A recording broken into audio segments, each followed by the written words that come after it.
جنہوں نے قرآن کریم کی تعلیم کو حاصل کرنے کے لیے کوشش کی ہے، اپنا وقت لگایا ہے، ہر وقت کے بدلے، ہر لمحے کے بدلے اسے بہت سارے ڈھیروں ثواب دیے جاتے ہیں، اجر سے نوازا جاتا ہے، رحمت کا سلسلہ کیا جاتا ہے، اور جو ان کے والدین ہیں حفظاء کے، ان کو نورانی تاج پہنایا جاتا ہے،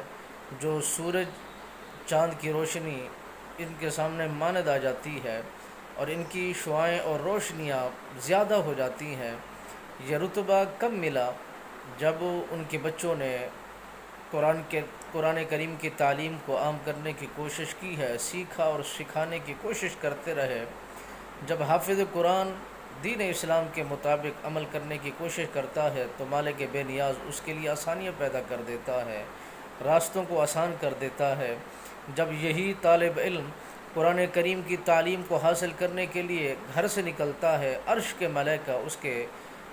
پیروں کے نیچے اپنے نورانی پر بجھا دیتے ہیں تاکہ اسے کوئی دقت نہ ہو، اسے کوئی تکلیف نہ ہو، اسے کوئی کانٹا نہ لگے، اسے کوئی چیز اسے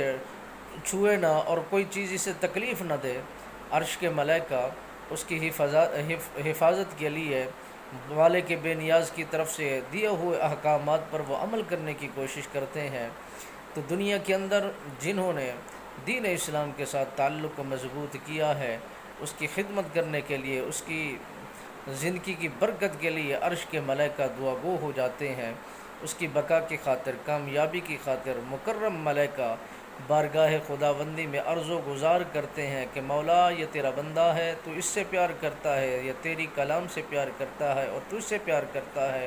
اور جس نے اللہ اور اس کے رسول سے پیار کیا اور رب رسول نے